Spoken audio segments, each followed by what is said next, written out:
La revue de presse d'Europe 1, Olivier Delagarde. L'actualité, c'est aussi celle du livre et du monde de la littérature. Eh oui, mon cher Dimitri, dans le monde du foot, on parlerait de transfert de l'année. Ici, au Palais Brongniart, dans celui de l'édition, on parle d'une séparation surprise.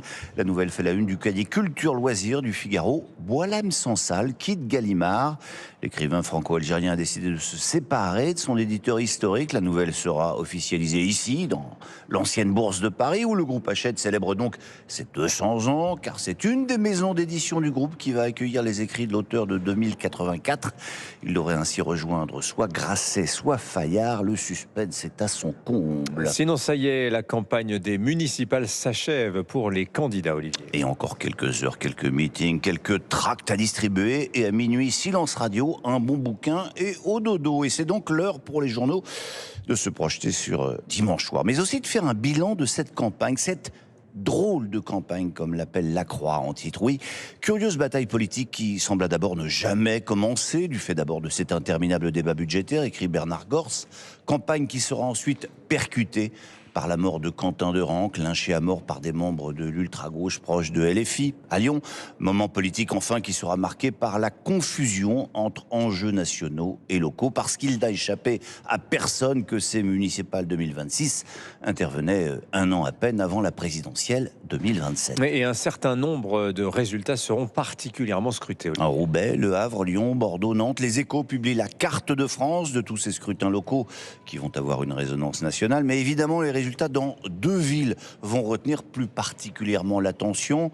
Les résultats à Marseille et à Paris. Marseille d'abord parce que le RN a de réelles chances de l'emporter. Et si on gagne, explique Franck Alizio, le candidat Rassemblement National, on brise le plafond de verre pour la présidentielle, explique-t-il à Paul Lobacher du Figaro. Et puis évidemment, Paris, où ce qui va être passionnant, et toujours dans l'optique de la présidentielle 2027, c'est de découvrir comment la droite, qui est donc largement majoritaire dans la capitale, va s'arranger pour ne pas l'emporter.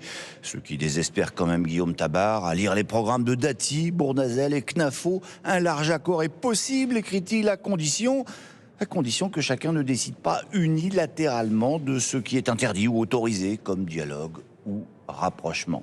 Et ça n'est pas complètement gagné, hein. Non, c'est la bataille des alliances qui va commencer dimanche soir, prédit l'Opinion, en gros titre. Et dans ce paysage, bon courage aux responsables politiques invités sur les plateaux après-demain, écrit le journal, qui imagine déjà les questions de Laurence Ferrari et Pierre de Villeneuve qui animeront la soirée électorale sur Europe 1.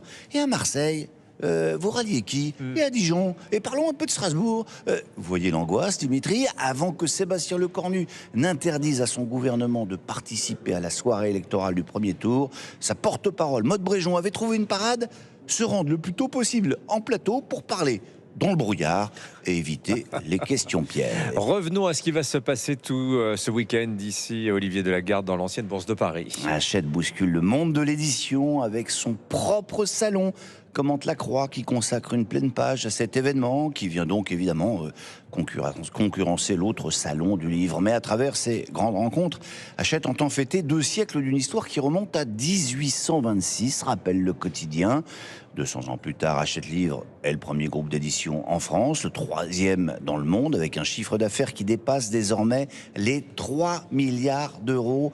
Hachette est en meilleure forme que jamais, souligne Arnaud Lagardère et Jean-Christophe Thierry, PDG et directeur général délégué du groupe, qui accorde une longue interview au Figaro.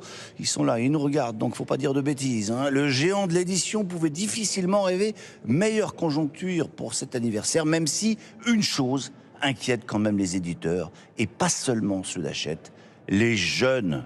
Un ado de 16 à 19 ans ne lit aucun livre. C'est un sujet sociétal sur lequel nous sommes très mobilisés. Hachette va donc créer des comités de lecture pour sonder leurs envies, révèlent les 2 hommes. L'édition est un marché de l'offre, rappelle Arnaud Lagardère. Si l'offre est bonne, les ventes suivront. En tout cas, il faut y croire. Oui, les mangas, ça marche bien auprès des jeunes, hein. Oui. Ouais. Là, l'offre, elle est très impressionnante dans les Brongniards, hein. Là, il y a de quoi choisir. Alors là, vous avez 55 000 livres. Si vous ne trouvez pas votre bonheur, c'est que vous le faites exprès, moi je pense. Hein. Voilà, surtout que les auteurs On sont ne sait excellents. plus où donner de la tête. Ouais, c'est formidable. Merci beaucoup, Olivier. Vous n'êtes pas la cible, hein, 16-19 ans.